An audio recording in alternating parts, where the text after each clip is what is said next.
Chapter 4. Take responsibility for the face of the world. The symbols of today enable the reality of tomorrow. Notice the swastikas and the other signs of hate. Do not look away.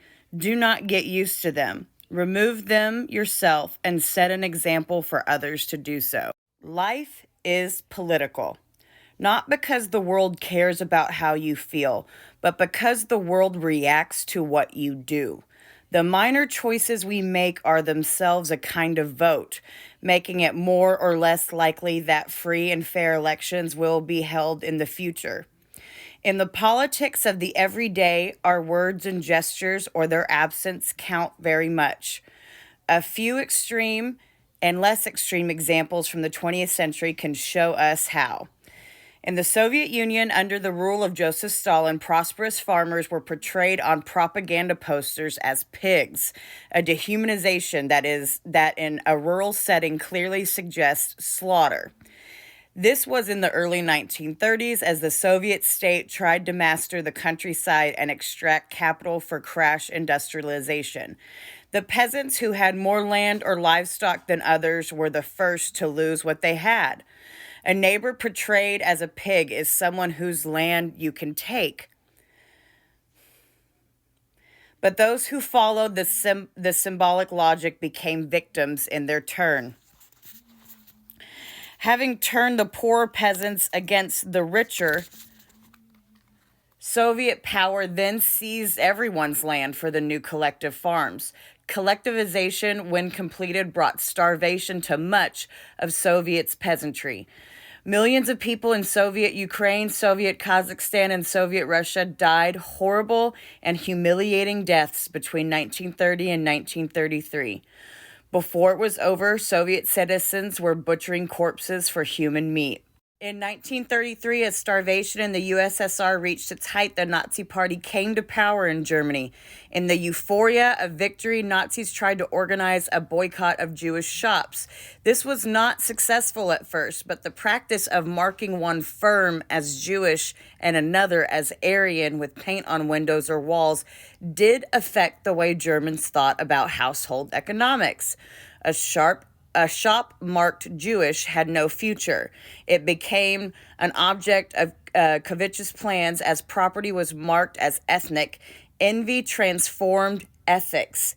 If shops could be Jewish, what about other companies and properties?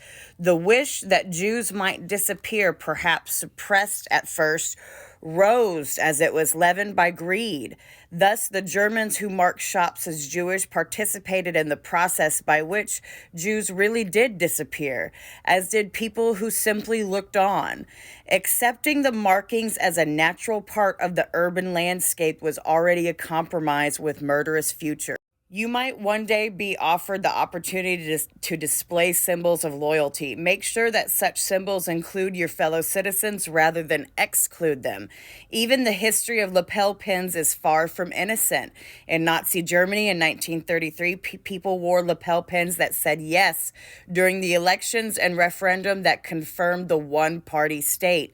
In Austria in 1938, people who had not previously been Nazis began to wear their swastika pins. What might seem like a gesture of pride can be easily a source of exclusion.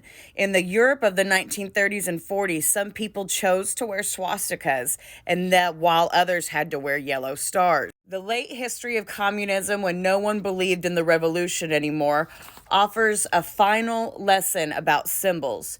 Even when citizens are demoralized and wish only to be left alone, public markers can still sustain a tyrannical regime. When Czechoslovak communists won elections in 1946 and then proceeded to claim full power after a coup in 1948, many Czechoslovak citizens were euphoric. When the dissident thinker Havel wrote The Power of the Powerless 3 decades later in 1978, he was explaining the continuity of an oppressive regime in whose goals and ideology few people still believed. He offered a parable of a greengrocer who places a sign reading, "Workers of the World Unite," in his shop window.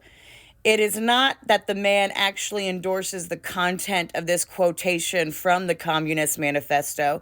He places the sign in his window so that he can withdraw into daily life without troubles from authorities. When everyone else follows the same logic, the public sphere is covered with signs of loyalty, and resistance becomes unthinkable.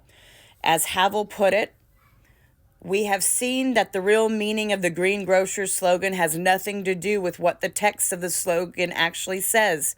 Even so, the real meaning is quite clear and generally comprehensible because the code is so familiar. The greengrocer declares his loyalty in the only way the regime is capable of hearing.